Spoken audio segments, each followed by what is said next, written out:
نحمده ونصلي ونسلم على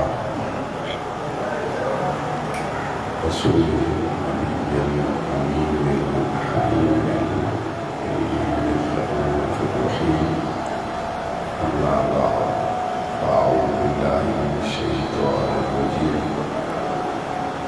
بسم الله الرحمن الرحيم.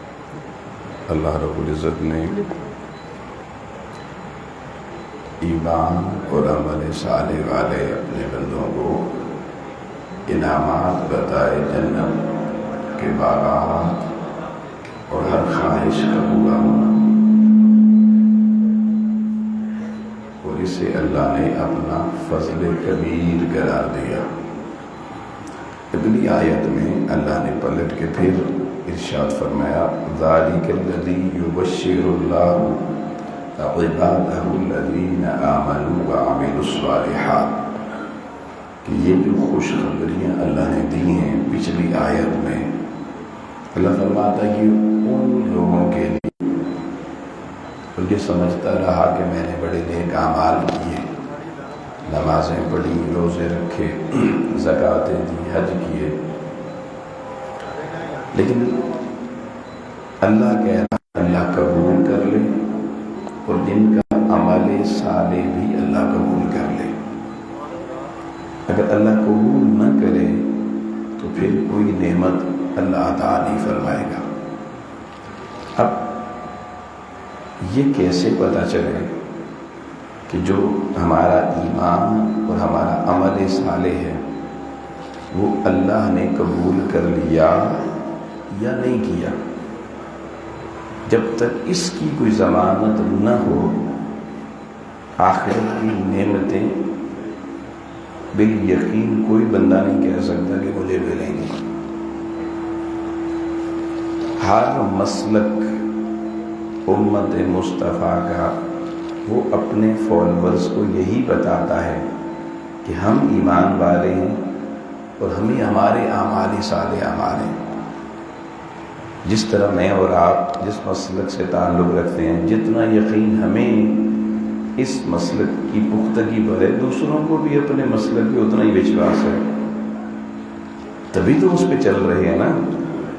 اور ہر ایک کا دعویٰ ایمان کا بھی ہے اور عمل صالح کا بھی ہے،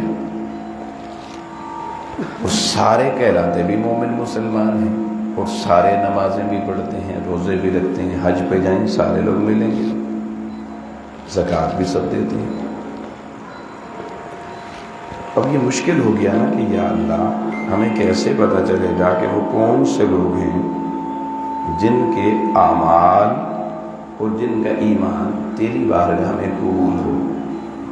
کوئی ایسی نشانی، کوئی ایسی علامت اگر پتہ چل جائے تو پھر بندہ اس کے مطابق اگر ایمان اور عمل صالح کی ایفرٹ کرے گا، پھر یہ کہا جا سکتا ہے کہ امید اور یقین کیا جا سکتا ہے کہ اب مجھے اللہ کے انعامات ملیں گے۔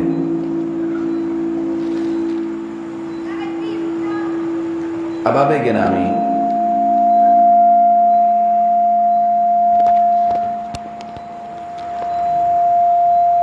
اب اس صورتحال میں اللہ کی بارگاہ میں ہم نے رجوع کیا کلمہ پڑھنے والے کا کہ میں ہی مومن ہوں اور میرے اعمال صحیح ہیں، تو اللہ پاک نے قرآن مجید کی اس آیت میں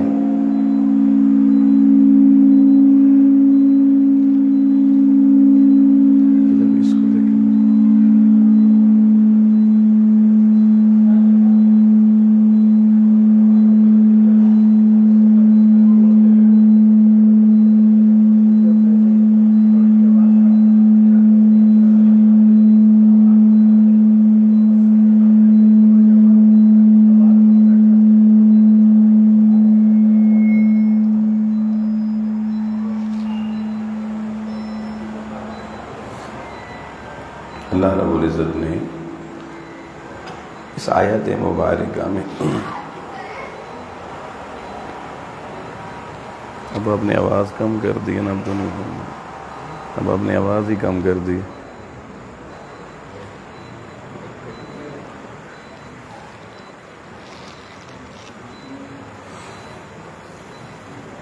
اللہ رب العزت نے اس آیت مبارکہ میں یہ مسئلہ بھی حل کیا ہے۔ اب اللہ پاک قرآن مجید میں بارہا یہ کیوں تلقین کرتا ہے کہ تم غور و فکر کیوں نہیں کرتے، تم تدبر کیوں نہیں کرتے، تم سوچتے سمجھتے کیوں نہیں ہو؟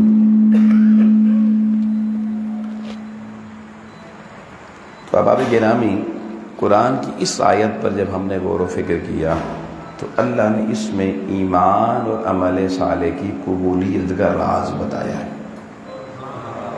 اب یہ مضمون یہاں تک جہاں تک میں نے پڑھا نا، ذالک الذی یبشر اللہ عبادہ الذین آمنوا وعملوا الصالحات، آپ قرآن مجید کو کھولیے، یہاں وقف مطلق کی علامت وا لکھا ہوا ہے کہ ٹھہر جاؤ، رک جاؤ۔ کیوں کہ اب یہ سوچنا ہے کہ ایمان اور عمل صالح قبول بھی کروانا ہے اللہ سے، تو اللہ رب العزت نے اس کے بعد یہ راز ہمیں بتایا، قل میرے محبوب اپنی امت کو بتا دیجئے، یہ مسئلہ بھی حل کر دیجئے کہ کس کس کا ایمان اللہ کی چوکھٹ پہ قبول ہے اور کس کس کا عمل اللہ کی دہلیز پر قبول ہے۔ قل محبوب نے بتا دیں، لا اسألکم علیہ اجرا، یہ جو ایمان اور عمل صالح جس کی پیچھے بات چل رہی ہے، علیہ یعنی اس ایمان اور عمل صالح پر اللہ تم سے کسی اور طرح کی کوئی اجرت، کوئی مزدوری طلب نہیں کرتا۔ قبولیت اگر چاہتے ہو تو اللہ ایک اجرت ہے جو شخص بھی زندگی میں اللہ کی بارگاہ میں وہ اجرت اور مزدوری پیش کر دے گا، اللہ اس کا ایمان بھی قبول کر لے گا، اس کا عمل صالح بھی قبول کر لے گا۔ ایمان اور عمل صالح کی اجرت کا ذکر ہے، اجرا اجرت، آخرت میں ہو تو آخر میں اس کو کہیں گے آخرت میں ثواب، دنیا میں وہ چیز ہے تو دنیا میں اجرت، اجر کو کہتے ہیں اجرت، مزدوری۔ تو احباب ہمارا تو آج تک یہ خیال ہے نا کہ دین، ایمان، عمل یہ سب فری میں فی سبیل اللہ ہے، کوئی مزدوری نہیں ہے۔ لیکن اللہ نے اس کائنات جس میں ہمیں پیدا کیا ہے، یہاں کوئی چیز ہمیں فی سبیل اللہ ملتی ہے؟ ہر چیز کی اجرت ہے، ہر چیز کی مزدوری کی۔ آپ مزدور لائیں جتنا مرضی نیک ہو، وہ شام 4 بجے جناب کہے گا بھائی نکالو پیسے میری مزدوری۔ تو اللہ نے ایمان اور عمل صالح کی مزدوری اور اجرت کا ذکر بھی کیا ہے۔ وہ اجرت کیا ہے محبوب آپ انہیں بتا دیں، لا اسألکم علیہ اجرا، اس ایمان اور عمل صالح کی قبولیت کے لیے میں نے کوئی اور اجرت نہیں رکھی ہے الا سوائے ایک اجرت کے۔ مولا وہ اجرت کیا ہے، فرمایا الا المودۃ فی القربى، جو میرے محبوب صلی اللہ علیہ وسلم کے خاص قریبی ہیں، جو ان پر اپنی جان اور مال فدا کر کے ان پر ہمہ وقت قربان ہونے کے لیے تیار رہے گا۔ یہ قربانی مودت کی صورت میں جب قرابت داران رسول کے لیے بندہ دینے والا بن جائے گا، اللہ اس کا ایمان بھی قبول کر لے گا، اس کا عمل صالح بھی قبول کر لے گا۔ ایمان اور عمل صالح کی قبولیت کے لیے اللہ نے قرابت داران رسول کی مودت بطور سوال، بطور اجرت ہمارے سامنے رکھ دی ہے۔ اللہ کا لفظ استعمال کر دیا ہے۔ اب اللہ جہاں قرآن مجید میں آئے وہاں کوئی گنجائش نہیں رہتی اس چیز کو مانے بغیر، اس چیز کو اپنائے بغیر۔ آپ کلمہ پڑھ دیں، آپ اس کلمے میں سے اللہ نکال دیں، لا الہ اللہ پڑھتے رہیں، مسلمان ہو جائیں گے؟ کسی عالم دین سے پوچھ لیں۔ اللہ بتا رہا ہے کہ باقی ہر معبود کی نفی ہو گئی، باقی کسی کو خالق مالک نہیں ماننا اللہ سوائے اسے کہ جو اللہ اللہ ہے۔ تو آپ دیکھیں اللہ بنیادی طور پر عقیدہ درست کرتا ہے۔ اللہ نے قرآن میں فرمایا میرے محبوب اپنے میٹھے میٹھے لب ہلا، قل لا اسألکم علیہ اجرا، انہیں بتا دے کہ میں محمد تم سے کسی سوال، کسی حاجت کا سوال نہیں کرتا، کسی اجرت کا سوال نہیں کرتا، کسی مزدوری کا سوال نہیں کرتا۔ جو میں محنت کر کے قرآن تم تک پہنچا رہا ہوں، دین خدا تم تک پہنچا رہا ہوں، اللہ اس وقت تک دین اللہ کی چوکھٹ پہ تمہارا نہیں مانا جائے گا، قبول نہیں ہوگا، تمہاری انٹری، تمہارا داخلہ دین میں قبول نہیں ہوگا، ایمان اور عمل صالح کی خیرات مالک کی چوکھٹ پہ قبول نہیں ہوگی۔ مولا کب تک؟ فرمایا الا المودۃ فی القربى، جب تک مصطفیٰ کے بچوں کا پیار تمہارے دلوں میں نہیں آئے گا اللہ کو تمہارا کچھ بھی قبول نہیں ہے۔ نعرہ تکبیر، نعرہ رسالت، نعرہ حیدری، حسینیت زندہ باد، نصر اللہ صاحب کے در ہیں، حسینیت زندہ باد۔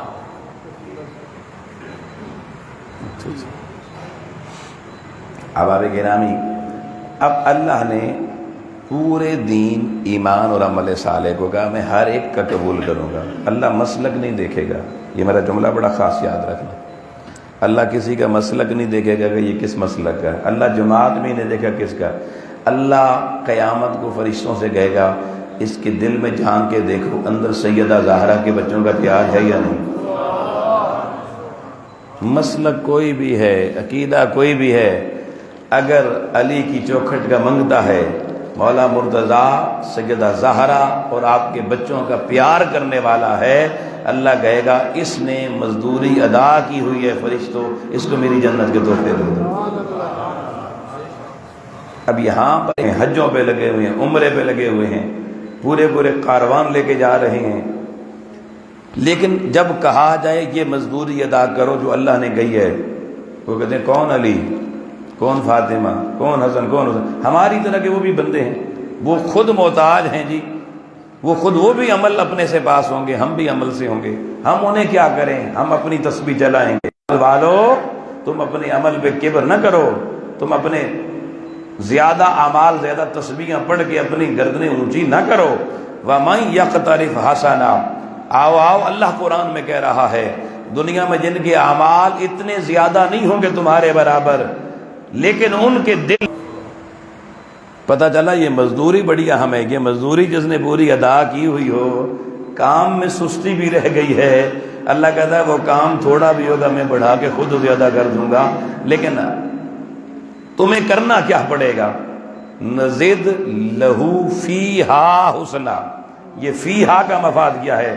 فیہا ہے قربہ کا، اعمال تھوڑے بھی لے کر آؤ گے، نزد لہو، میں ہر اس کے لیے عمل بڑھاؤں گا، کسی اور کے لیے نہیں، ہر اس کے لیے بڑھاؤں گا۔ فیہا حسنا، نیکیاں اس کی بڑھیں گی، فیہا جس کے دل میں حضور کے قرابت داروں کا پیار موجود ہوگا۔ اب احباب گرامی، اللہ نے اعمال تو تھوڑے بھی کا میں قبول کر لوں گا۔ ٹوپی کسی دکاندار سے خریدیں اور خرید کر وہ گئے بھائی یہ 500 روپے کا، یہ گئے پیسے کیسے نہیں دینے بھائی، دکاندار چیختا رہے، یہ گئے بھائی میں تمہارے محلے کا مولوی ہوں، ذرا گڑبڑ کی سارے مقتدی چڑھا دوں گا تیری دکان پر، خبردار۔ اور وہ بیچارہ دکاندار غریب ہو، کمزور ہو، وہ کہ مولوی تکڑا آدمی ہے، وہ کہ چلو مولوی صاحب چلو ٹوپیاں پا کے، اسی بھی معاف نہیں کرنا، سوال کر کے پوچھو مولانا یا اس کے پیچھے کھڑے ہونے والے لوگوں کی نماز ہوئی؟ ہر مسلک کا مفتی کہے گا کہ کپڑے پاک ہونا ضروری ہے، یہ ٹوپی پاک نہیں ہے، آپ کہتے اس پہ تو داغ لگا نہیں ہے، اس پہ تو کوئی کسی طرح کی کوئی گندگی نہیں لگی ہوئی، آؤ یہ مزدوری نہ دیں، اللہ اس چیز کو پاک نہیں کرتا، آؤ اللہ کے دربار کا قانون بتا رہا ہوں۔ ایک ٹوپی جو مولانا نے پہنی، اب احباب گرامی بڑا اہم نقطہ اس آیت میں جو دینے جا رہا ہوں، وہ ایک نقطہ اگر آپ کو صحیح سمجھ میں آ گیا، ساری زندگی آپ کسی بد عقیدہ سے مار نہیں کھائیں گے۔ بھی مسلمان رہتا ہے، اسلام سے خارج، ایمان سے خارج نہیں ہوتا، لیکن آؤ اب حکم، اس حکم کو سمجھو جس سے پہلے اللہ نے لفظ قل لگا دیا ہے۔ ایک مثال دوں گا، ہر بچے جوان بزرگ کو بات سمجھ میں آ جائے گی۔ آئیے حکم توحید اللہ نے سورہ اخلاص میں دیا، کہا میرے محبوب قل، آپ انہیں بتا دیں، هو اللہ احد، وہ اللہ ایک ہے۔ اب اب گرامی ساری زندگی نماز چھوڑنے والا اگر یہاں کھڑے ہو کر ایک لمحے کے لیے کہہ دے میں صرف آج اس شام اس 1 گھنٹے کے لیے یا 1 منٹ کے لیے اللہ کو ایک ماننا چھوڑ رہا ہوں، بولو مسلمان رہے گا؟ یا کوئی شخص کہہ دے میں آج غلطی سے جی 2 گھنٹے کے لیے اللہ کو ایک ماننا بھول گیا تھا، مسلمان رہے گا؟ کوئی گنجائش ہے؟ ساری زندگی نماز چھوڑنے والا اللہ کی توحید کو ایک لمحے کے لیے چھوڑ دے، اسلام سے خارج ہو جائے گا۔ کیوں؟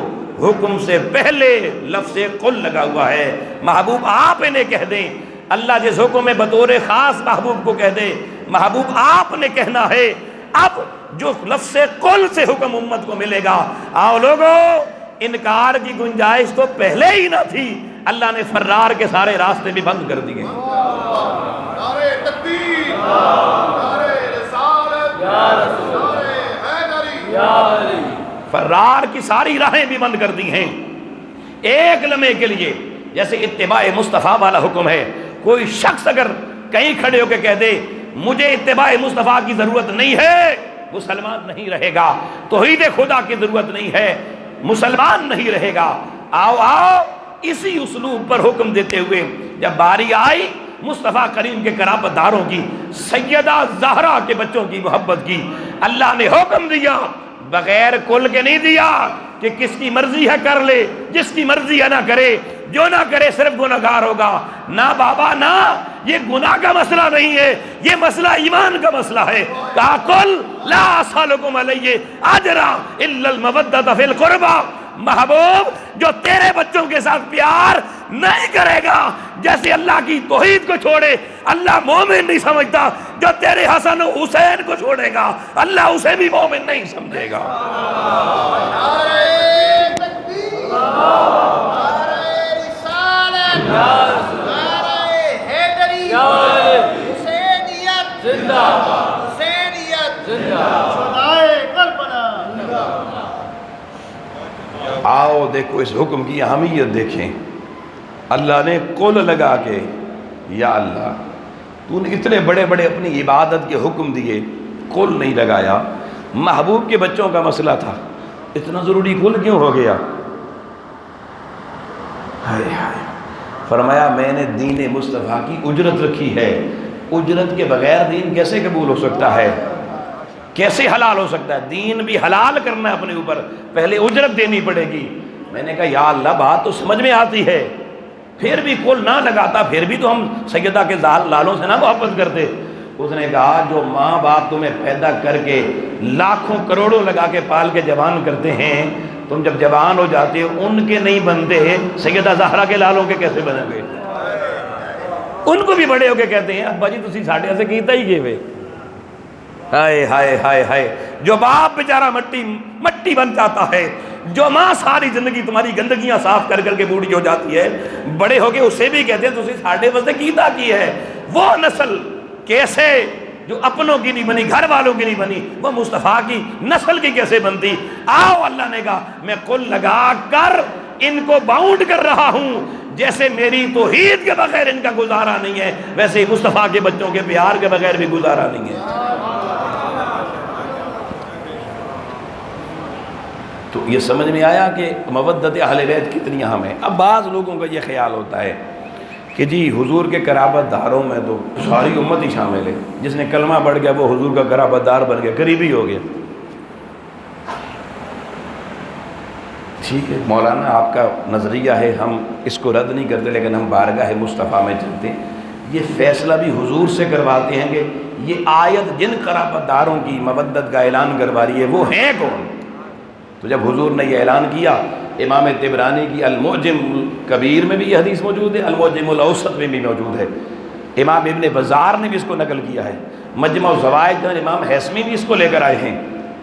اس میں حضرت عبداللہ بن عباس نے مجلس رسول میں کھڑے ہو کر سوال کیا، بلکہ یہ راوی ایک صحابی نے کھڑے ہو کے سوال کیا، وہ کہتے ہیں من قرابتک ہؤلاء الذین وجبت علینا مودتہم، آقا امت کل کہیں مشکل میں نہ پڑ جائے، وہ قرابت داران مصطفیٰ کون ہیں جن کی مودت اللہ نے ہم پر فرض و لازم کر دی ہے؟ آؤ ادھر سوال ہوا، ادھر برجستہ میرے محبوب نے جواب دیا، کہا علی و فاطمہ وابناہما، فرمایا وہ قرابت داران مصطفیٰ جن کی مودت قیامت تک کی ساری امت مصطفیٰ پر اللہ نے لازم واجب اور فرض کی ہے، فرمایا ان میں ایک میرا علی ہے، دوسری میری سیدہ فاطمہ ہے، اور دو ان کے لال حسن مجتبی اور حسین مصطفیٰ ہے۔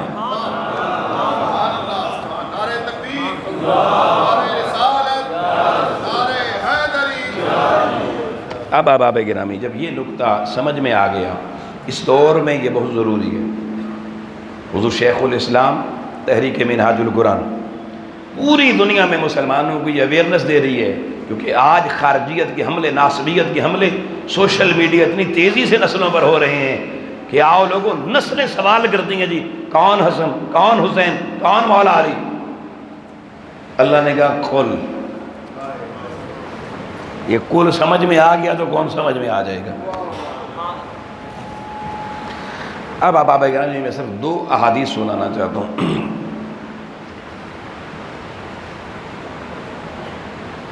لیکن یہ 2 احادیث، کیونکہ یہ سوشل میڈیا کا دور ہے، آپ کے بچے نا بڑے بڑے حوالے لے آتے ہیں، جی وہ فلاں صاحب یہ کہہ رہے ہیں، یہ حدیث نمبر۔ میری تو عادت ہی شروع سے حوالہ جات سے گفتگو کرنے کی ہے، لیکن کچھ حوالے صرف میرے بتانا ضروری نہیں، آپ کے یاد کرنا اور یاد رکھنا بھی ضروری ہوتی ہے۔ جو 2 احادیث میں پڑھ رہا ہوں، ہر شخص یہ 2 احادیث کے حوالے یہاں سے یاد کر کے اٹھے۔ پہلی حدیث جو آپ کے سامنے پڑھ رہا ہوں، یہ حدیث سنن ترمذی شریف کتاب کا نام ہے، اس کی 3799 نمبر حدیث ہے، 3789، 3799، اور کتاب کا نام ہے سنن ترمذی شریف۔ ایک دفعہ یہ سبق دہرا دیں تاکہ یاد رہ جائے، کتاب کا نام کیا ہے اور حدیث کا نمبر؟ یہ باہر والے بھی ایک دفعہ بولیں، 3799۔ امام الانبیاء علیہ السلام نے فرمایا، اور صحابہ کرام کے اجتماع میں حضور خطاب فرما رہے ہیں، آقا فرماتے ہیں احب اللہ لما یغزوکم من نعمہ، فرمایا لوگو اللہ سے محبت کرو، اللہ سے محبت کرو۔ یا رسول اللہ سے محبت کا کوئی سبب بتائیں؟ فرمایا لما یغزوکم من نعمہ، اللہ کی نعمتوں کے سبب سے اللہ سے محبت کرو۔ اللہ نے تمہیں جو نعمتیں دی ہیں، ان نعمتوں کی اسباب دیکھو، ایک ایک نعمت کو دیکھو، اور جو نعمت خدا کی دیکھتے چلے جاؤ، شکرانہ نعمت ادا کرتے ہوئے اپنے رب سے محبت کرتے چلے جاؤ۔ اگر باہر کی نعمت نہیں، صرف اپنے وجود کی نعمتیں دیکھ لو، اس آنکھ کی نعمت دیکھو، اگر اللہ آپ کو نہ دیتا، دنیا آپ کو کیا کہتی؟ نابینا، کانا، بہنگا، خدا جانے کیا کیا کہتے لوگ۔ جس اللہ نے آپ کو زبان دی، آپ اپنا معافی ضمیر سب لوگوں کے سامنے بیان کرتے ہیں، اگر یہ زبان اللہ آپ کو نہ دیتا، کتنے مشکل میں آپ ہوتے، کیسے لوگوں تک اپنی بات کنوے کر سکتے؟ اگر اللہ یہ کان نہ دیتا، مجھے بتائیں آپ کیسے سن سکتے کون مجھے کیا کہہ رہا ہے؟ اگر اللہ آپ کو یہ منہ میں دانت نہ دیتا، کتنی مشکل زندگی ہوتی، بڑھاپے میں دانت گر جائیں، زندگی کا مزہ ختم ہو جاتا ہے۔ اللہ کی نعمتیں دیکھو، اور رسول فرما رہے ہیں اللہ سے محبت کرو، کس وجہ سے؟ کہ اس نے تمہیں سارے جہان کی نعمتیں عطا فرمائی ہیں، ان نعمتوں کے سبب اللہ سے محبت کرو۔ توجہ رکھنا، حضور علیہ السلام نے بات توحید سے شروع کی، اللہ سے شروع کی۔ پہلا جملہ بولا اللہ سے محبت کرو ان نعمتوں کے سبب جو اللہ نے تمہیں عطا کی ہیں۔ دوسرا جملہ آقا علیہ السلام نے فرمایا احبونی بحب اللہ، اور فرمایا میں محمد سے محبت کرو۔ آقا آپ سے محبت کا سبب کیا ہونا چاہیے؟ فرمایا مجھ سے محبت کرو اللہ کی محبت کے سبب، کہ اللہ نے میں محمد کو تمہارا نبی اور محبوب بنایا ہے۔ اللہ کے واسطے مصطفیٰ سے محبت کرو، نعمتوں دیکھ کر نعمتوں کے وسیلے سے خدا سے محبت کرو، اور خدا کے واسطے، خدا کے وسیلے سے کہ اللہ محبوب سے محبت کرتا ہے، اس واسطے حضور فرما رہے ہیں تم میں سے ہر شخص میں محمد مصطفیٰ سے محبت کرے۔ آؤ رسالت کی محبت، رسول کی محبت کا اعلان ہو گیا، سبب بتا دیا ہے۔ تیسرا جملہ سننا، امام الانبیاء علیہ السلام نے فرمایا وَأَحِبُّوا أَهْلَ الْبَيْتِ وَأَحِبُّوا أَهْلَ بَيْتِي، اور میری اہل بیت سے محبت کرو، لِحُبِّي، میں مصطفیٰ کی محبت کی وجہ سے۔ سنیے بھائی غور سے جملہ سنیے، آقا نے فرمایا میری اہل بیت سے امت تمہیں محبت کرنی پڑے گی۔ کیوں آقا؟ فرمایا مجھ سے محبت نہیں کرتے ہو؟ آقا آپ سے محبت کرتے ہیں۔ فرمایا اگر میں مصطفیٰ سے محبت کرتے ہو تو میری محبت، میں تمہاری محبت تب قبول کروں گا جب تمہارے دلوں میں میرے بچوں کا پیار بھی نظر آئے گا۔ جس کے دل میں اہل بیت مصطفیٰ کا پیار نہیں ہے، اللہ کی عزت کی قسم یہ حدیث بتا رہی ہے، اس کے دل میں مصطفیٰ کا پیار بھی نہیں ہے۔ اب کوئی کہتا میں عاشق رسول ہوں، میں رسول سے محبت کرتا ہوں، تو حضور کی آل سے محبت نہیں کرتا، وہ جھوٹا ہے، منافق ہے۔ کوئی کہتا میں اللہ سے محبت کرتا ہوں، تو اللہ سے محبت کے لیے رسول سے محبت کرنی پڑے گی، اور رسول سے محبت کے لیے رسول کی ہائے ہائے ہائے ہائے۔ آپ لوگوں کو پتہ کہ چلا توحید بھی کامل تب ہوگی جب حضور کی اہل بیت کا پیار دل میں پہلے ہوگا، اور رسالت پر ایمان بھی کامل تب ہوگا جب حسنین اور حسنین کے ماں باپ کا پیار سینے میں پہلے ہوگا۔ یہ ایک حدیث آپ نے سن دی، یعنی جو کہتا میں توحیدی ہوں اس سے پوچھو پنجتن سے پیار کرتے ہو، وہ کہ جی کون پنجتن، کہ جھوٹا ہے، منافق ہے۔ حضور نے بتا دیا، اس وقت تک اللہ کی محبت بھی قبول نہیں۔ میں ایک حوالہ اور آپ کو دے دیتا ہوں، یہ بخاری میں بھی حدیث موجود ہے، سنن ترمذی میں بھی موجود ہے۔ آقا علیہ الصلوۃ والسلام حضرت امام حسین علیہ السلام بچے ہیں، امام عالی مقام کو گود میں بٹھاتے ہیں حضور نبی اکرم صلی اللہ علیہ وسلم، اور آقا اللہ کی بارگاہ میں ہاتھ اٹھا دیتے ہیں، اور آقا کہتے ہیں احب اللہ، میں آدھی حدیث پڑھ رہا ہوں پوری نہیں، احب اللہ من احب حسینہ، اے اللہ قیامت تک تو میری امت میں سے صرف اس سے محبت کرنا جو میرے حسین سے محبت کرتا ہے۔ اب بتائیں، اللہ اس سے محبت اب کر ہی نہیں سکتا جس کے دل میں حسین کی محبت نہ ہو۔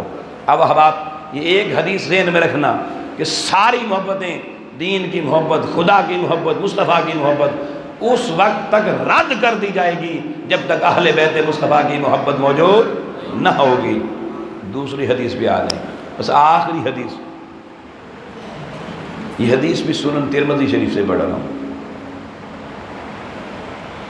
اور حدیث کا نمبر ہے 3206، 3000 کتاب کا نام، ایک ہی کتاب ہے نا، نام تاکہ یاد رہے۔ پہلی میں نے ترمذی کی حدیث نمبر 3799 سنائی ہے، اب پڑھ رہا ہوں 3206۔ بس اب آپ آج کے بہت سارے فتنوں کے جوابات، جو فتنے امت کے سامنے ہیں، اس حدیث میں آپ کو مل جائیں گے۔ آیت تطہیر قرآن مجید میں نازل ہوئی، سورہ نمبر 33 اور آیت نمبر 33، انما یرید اللہ لیذھب عنکم الرجس اہل البیت ویطہرکم تطہیرا۔ یہ آیت تطہیر نازل ہو گئی، اگلا دن آ گیا، ویری نیکسٹ ڈے حضور علیہ السلام سحری اٹھے، تہجد کی نماز پڑھی، وقت ہو گیا فجر کی نماز کا۔ حضور علیہ السلام اپنے گھر سے نکلتے ہیں اور ارادہ کیا ہے کہ مسجد میں جانا ہے، صحابہ کو نماز پڑھانی ہے، اور صحابی حضور کی آمد سے پہلے مسجد میں جمع ہوتے تھے۔ ہماری طرح نہیں کہ امام مصلی پر آ جائے تو ہم تک گھروں میں بعد میں نکلتے ہیں۔ صحابی حضور کو انتظار نہیں کرنا پڑتا کہ صحابی آئیں گے، صحابہ انتظار کرتے تھے حضور کا۔ یہ آج کا امام ہے جو انتظار کرتا مقتدی آئے تو جماعت کرواتے ہیں۔ کئی دفعہ سفر میں ہم ہوتے ہیں نا، کسی مسجد میں رک گئے نا، تو اب ٹائم ہو گیا جماعت کا، تو مولوی صاحب کھڑے ہیں، تو میں کہتا ہوں کہ یار مولوی صاحب نماز کہتے چلو ایک نمازی ہو رہا ہم بھی ہونا جی، پھر پڑھتے ہیں۔ ہمارا حال تو یہ ہے۔ حضور علیہ السلام فجر کی نماز پڑھانے کے لیے صحابہ کو لوگوں اپنے گھر سے حضرت عائشہ ام المومنین رضی اللہ تعالیٰ عنہ باب عائشہ سے باہر نکلتے ہیں۔ آگے حضور کی ازواج مطہرات کے باقی گھر ہیں، ان کے دروازے ہیں، حضور ایک ایک دروازے سے گزرتے چلے جاتے ہیں۔ آپ لوگوں ان دروازوں میں آخری دروازہ مسجد سے پہلے سیدہ بطول زہرا کا دروازہ ہے، حضور کی لخت جگہ دختر مصطفیٰ خاتون جنت سلام اللہ علیہا کا دروازہ ہے۔ جب حضور اس دروازے سے گزرنے لگتے، اب بالکل سامنے مسجد کا دروازہ ہے، اندر صحابہ کھڑے ہیں حضور کے استقبال کے لیے، آیت تطہیر اتر آئی، اس سے پہلے حضور روزانہ آتے، سیدھا مسجد میں چلے جاتے اور صحابہ کو نماز فجر پڑھاتے، لیکن آیت تطہیر آنے کے بعد معمول مصطفیٰ میں تبدیلی آئی۔ وہ تبدیلی کیا ہے آپ کو بتا رہا ہوں حدیث سے۔ آقا اپنے گھر، اپنے حدیث پڑھ رہا ہوں، پہلے متن سن لیں۔ حضرت انس بن مالک رضی اللہ تعالیٰ عنہ اس حدیث کے راوی ہیں، ان رسول اللہ صلی اللہ علیہ وآلہ وسلم کان یمر بباب فاطمہ ستۃ اشہر اذا خرج الى صلاة الفجر یقول الصلاة یا اہل البیت انما یرید اللہ لیذہب عنکم الرجس اہل البیت ویطہرکم تطہیرا۔ یہ میں نے پوری حدیث کا متن آپ کے سامنے ایک ایک لفظ کر کے پڑھا ہے، اب اس کو سمجھئے کہ ان رسول اللہ صلی اللہ علیہ وآلہ وسلم کان یمر بباب فاطمہ ستۃ اشہر اذا خرج الی صلاۃ الفجر۔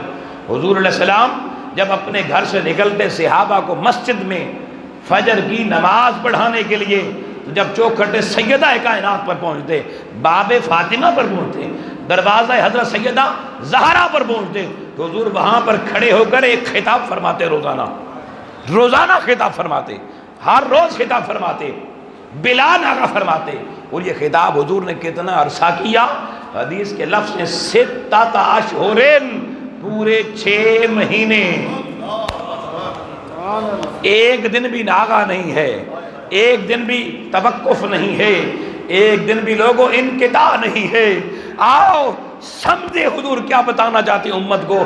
6 مہینے کا عمل رسول ہے۔ حضور کوئی کام ایک بار کر دے وہ سنت مصطفیٰ بن جاتا ہے، اور یہاں حضور کا ایک دن کا عمل نہیں، ایک ہفتے کا عمل نہیں، ایک مہینے 2 مہینے کا عمل نہیں، پورے آدھے سال 6 مہینے 180 ڈیز کا عمل ہے۔ آؤ سنیے وہ عمل کیا ہے۔ حضور سیدہ فاطمہ کے دروازے پر پہنچ کر اعلان کرتے، اب اعلان اونچا کرتے، سامنے صحابہ سن رہے ہوتے، حضور وہاں سے صحابیوں کو سنواتے تاکہ صحابہ کے ذریعے تابعین، تبع تابعین اور قیامت تک آنے والی امت تک یہ حضور کا خطاب پہنچ جائے۔ ہر روز خطاب کے 2 ہی جملے ہیں۔ حضور سیدہ کی چوکھٹ پہ کھڑے ہو کے کہتے ہیں الصلاۃ یا اہل البیت، اے اہل بیت نماز۔ بھائی پیچھے بھی تو اہل بیت ہے نا، حضرت عائشہ کا بھی دروازہ، حضرت حفصہ کا بھی دروازہ، حضرت سودا کا بھی دروازہ، حضرت صفیہ کا بھی دروازہ، حضرت میمونہ رضی اللہ عنہ کا بھی دروازہ، حضرت ام سلمہ کا بھی دروازہ، مگر کسی پہ یہ آواز نہ لگائی الصلاۃ یا اہل البیت، یہ اہل البیت یا اہل البیت۔ ہر روز حضور پہلا جملہ یہ بولتے، کیوں؟ حضور بتانا چاہتے تھے کہ میں محمد جب اپنی اہل بیت کا ذکر کروں تو بھائی اہل بیت کے معنی بہت سارے ہوتے ہیں، اہل بیت نسبت بھی ہوتے ہیں، اہل بیت نسب بھی ہوتے ہیں، اہل بیت داخل بھی ہوتے ہیں۔ آؤ حضور بتانا چاہتے ہیں جب میں مطلقاً اپنی زبان سے اہل بیت کا ذکر کروں، یہ جس دروازے پہ کھڑا ہوں پہچان لینا وہ اہل بیت اسی گھر میں رہتے ہیں۔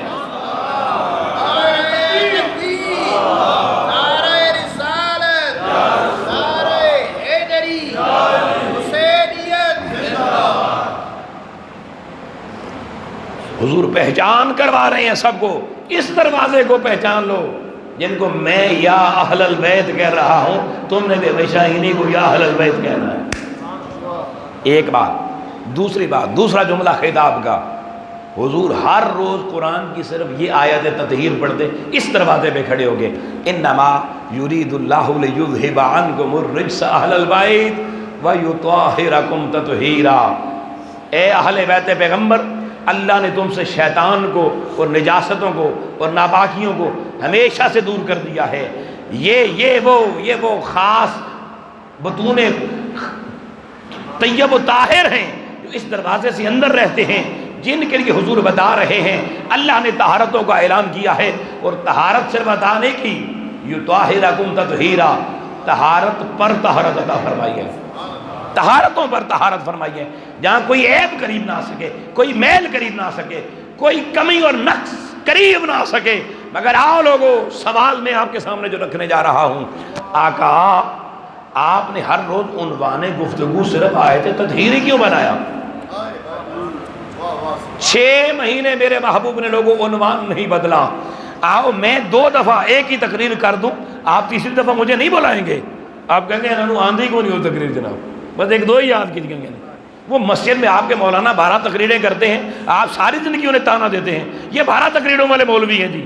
آؤ میں پوچھتا ہوں 6 مہینے لگاتار حضور ہر روز سیدہ کائنات پہ دروازے پہ کھڑے ہو کے خطبہ ارشاد فرماتے ہیں، مگر عنوان صرف ایک ہے اور وہ آیت تطہیر ہے. حضور نے 6 مہینے سوال یہ پیدا ہوتا عنوان کیوں نہیں بدلا؟ کیوں نہیں بدلا؟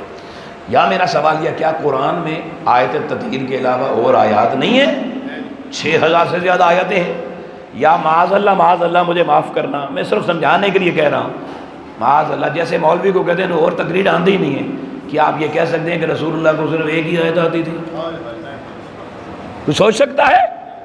آؤ میں بہت بڑی بات بتا رہا ہوں لوگوں، ساری زندگی کے خطاب ایک طرف، یہ میرے مصطفیٰ کا یہ خطبہ ایک طرف.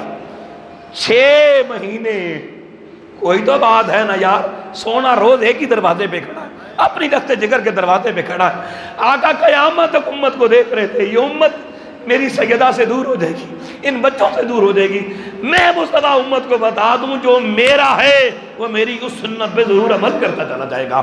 آؤ لوگوں کو آج بڑی سنتیں یاد ہیں، میٹھی کھٹی خدا جانے کیا کیا سنتیں لوگوں نے بنا لی ہیں، مگر آؤ 6 مہینے لگاتار حضور نے جو سنت جاری کی، میں نے بڑا غور کیا حدیث پہ. راتوں کو اللہ کی بارگاہ میں دعا کی، مولا اس حدیث کا صحیح مفہوم میرے ذہن میں ڈال.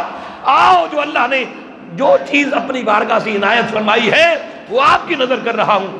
آقا صحابہ کو بھی سنا رہے تھے اور وہاں سے اس امت کے قیامت تک آنے والے میرے جیسے ہر اسٹیج پہ تقریر کرنے والے، ہر عالم، ہر مفتی، ہر خطیب، ہر ملا کو حضور پیغام دے رہے تھے کہ دیکھو دروازہ جب سیدوں کا ہو تو وہاں عنوان اور نہیں چلتے، وہاں صرف شان اہل بیت چلتی ہے. غور کرو نا یار، عنوان نہیں بدلا 6 مہینے. آقا امت کو پیغام دے کہ میری اس سنت کو زندہ رکھنا.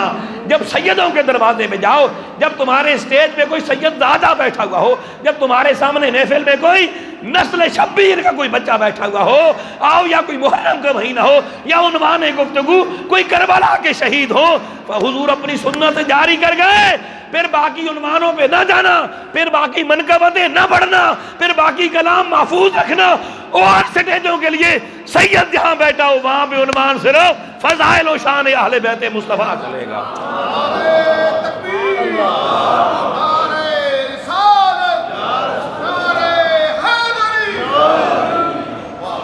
6 مہینے لگاتار عنوان نہ بدل کر اتنی بڑی سنت حضور نے جاری کر دی. اور مجھے دکھ اس وقت ہوتا ہے، میرے شیخ الاسلام کا رونا کس بات کا سمجھانا چاہتا ہوں. اسٹیج لگے ہوئے ہیں، سید بیٹھے ہوئے ہیں، مفتی مولانا کھڑا ہو گیا تقریر کرنے کے لیے، وہ ایسی جلی کٹی ہوئی بات کرے گا اور سیدوں کے مقابل آنے والے اموی خاندان کے یزیدیوں کے تذکرے چھیڑ دے گا کہ سید لوگوں 1 مہینے سو نہیں سکتے. میں نے کئی سادات سے پوچھا، حضرت فلاں اسٹیج پہ آپ نظر آتے تھے، اب محفلوں میں آتے نہیں ہیں. انہوں نے کہا بیٹے بس رہنے دیں، چھوڑیں. میں نے کہا نہیں شاہ جی آپ بتائیں، میں پوچھنا چاہتا ہوں آپ کے نہ آنے کی وجہ کیا ہے. وہ کہتے ہیں مولویوں کی تقریریں ایسا جملہ بولیں گے ہم راتوں کو سو نہیں سکتے، روتے ہیں، اما زارا کو فریادیں کرتے ہیں. یہ آپ کی امتی ہیں جو ہم سیدوں کو دیکھ کے ہمارے مقابل لوگوں کا دفاع کرتے نظر آتے ہیں. سادات کا دفاع کون کرے گا؟ اتنی حضور کے لالوں سے نفرت. اور مجھے دکھ اس بات کا ہوا لوگوں، اس 10 محرم کو جمعۃ المبارک تھا اور ہمارے ملک کے بہت سارے ایسے ممبر ہیں 10 محرم کو جہاں خطبے دیے گئے ان میں اہل بیت کا نام بھی نہیں لیا گیا. اور ایک ہماری تنظیم نے تو باقاعدہ پمفلٹ جاری کیا، انہوں نے کہا کوئی شخص 10 محرم کو کربلا کا نام نہیں لے گا، وہ بنو امیہ کے تذکرے سنائے گا. خدا کے بندو تمہارا دین کون سا بتاؤ؟ کربلا سے ویسے دین سمجھ میں آ گیا. کربلا کے بعد قیامت تک مولوی بھی 2 گروہ میں بٹ گئے. آؤ مسلک بھی 2 رہ گئے. ایک قیامت کی صبح تک آؤ لوگوں، اب ایک مسلک حسینی ہے، دوسرا یزیدی ہے۔ جو 10 محرم کو مولا حسین کا ذکر کرے سمجھ لو یہ حسینی ہے، جو حسین کا نام نہ لے سمجھ لو یہ یزیدی ہے۔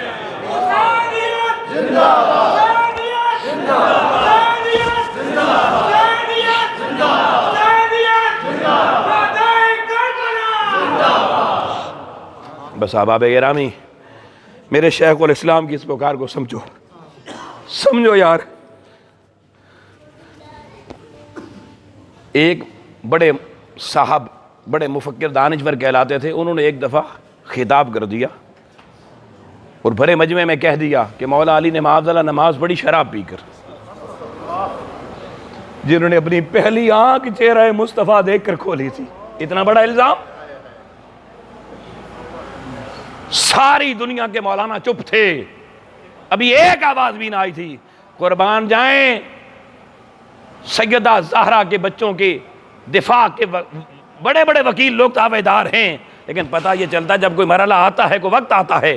آؤ لوگوں، اس وقت جب اس خود ساختہ مجتہد نے اتنی بڑی بات کہہ دی، ابھی ایک بھی آواز اہل بیت اطہار کی عظمت پہ نہیں اٹھی تھی، مولا کائنات کے دفاع میں نہیں اٹھی تھی۔ اللہ کی عزت کی قسم، میرے شیخ الاسلام نے آن لائن میڈیا پر آ کر 1 گھنٹے نہیں، 2 گھنٹے نہیں، 5 گھنٹے خطاب کر کے گفتگو کر کے اس نام نہاد مفکر اور مجتہد کو ایسا جواب دیا، شان علی ایسی بیان کی۔ اس کے بعد اس مجتہد نے دوبارہ زندگی میں نام علی اس انداز میں لینے کی کوشش نہ کی، بلکہ اس کے بعد اتنا خاموش ہوا کہ خاموشی میں ہی مر گیا۔ مگر شیخ الاسلام نے دنیا کو بتایا کہ جب تک آل محمد کے پیار کرنے والا یہ وکیل ڈاکٹر طاہر القادری موجود ہے، اس وقت تک آل بیت کے محبین پریشان نہ ہو۔ اگر پریشان تو تب ہوتا ہے بندہ وہ قائد نہ ہو، وہ رہنما نہ ہو، وہ پیشوا نہ ہو جو کہیں آپ کو کسی دروازے پہ لے جانے کی ہمت کر سکے۔ اللہ کا شکر ہے منہاج القرآن والوں، مبارک ہو، اللہ نے آپ کو ایسا رہنما دیا ہے جو ظاہر سے لے کر باطن تک آل مصطفیٰ کی محبت سے بھرا ہوا ہے۔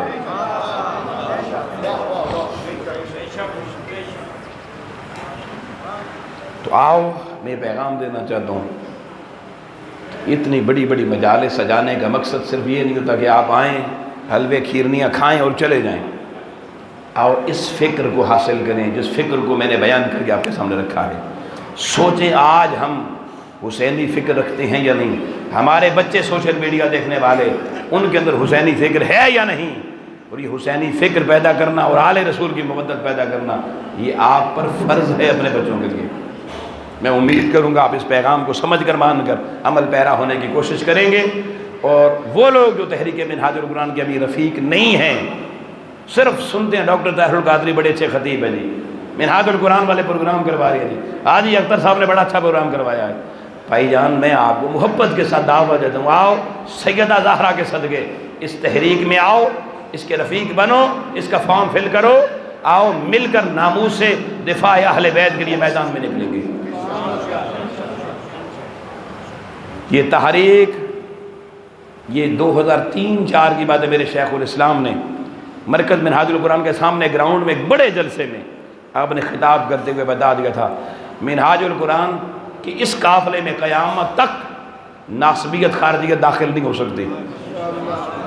آپ نے سارے ہزاروں لاکھوں کے مجمع میں کہا تھا کہ ڈاکٹر طاہر القادری کا صرف تعارف ایک ہی ہے کہ میں سیدہ زہرا کے در کا سگ ہوں، اور بتایا اپنے کارکنوں کو کہ میرے کارکن جو سیدہ زہرا کے بچوں سے محبت کرنے والے، یہ اللہ کی بارگاہ میں ایسے قبول ہو چکے ہیں کہ اس امت کا آخری امام بھی سیدہ کی اولاد میں سے آئے گا، امام محمد مہدی، اور امام محمد مہدی کے کارمان میں جو سب سے بڑا کارمان ہوگا وہ منہاج القرآن والا ہوگا۔ اتنی بڑی بات آپ نے کہہ دی، کسی کو نہیں پتا باقی جماعتوں کو ہمارے آگے کارکن کہاں جائیں گے، مگر شیخ الاسلام قربان جائیں تیری دور بین نگاہوں پر، قرب قیامت میں امام محمد مہدی آئیں گے، فرماتے ہیں یہ منہاج القرآن تیاری کر رہی ہے اس سالار امام مہدی کی اس سالارائیت کے اندر یہ سارے قافلہ جمع ہونے کے لیے، اور فرمایا میری منہاج القرآن پہ مہر لگ چکی ہے، اس کا آخری کارواں انشاءاللہ امام محمد مہدی کی جھنڈے کے نیچے ہوگا۔ اللہ کی بارگاہ میں دعا مالک مولا ہم سب کو در آل رسول کی صحیح نوکری، سچی نوکری اور تابعداری کر کے دنیا میں بھی ان کی کشتی کا مسافر بننے اور قیامت کو بھی کشتی آل محمد میں سے اٹھنے کی توفیق عطا فرمائے۔ وآخر دعوانا الحمدللہ رب العالمین۔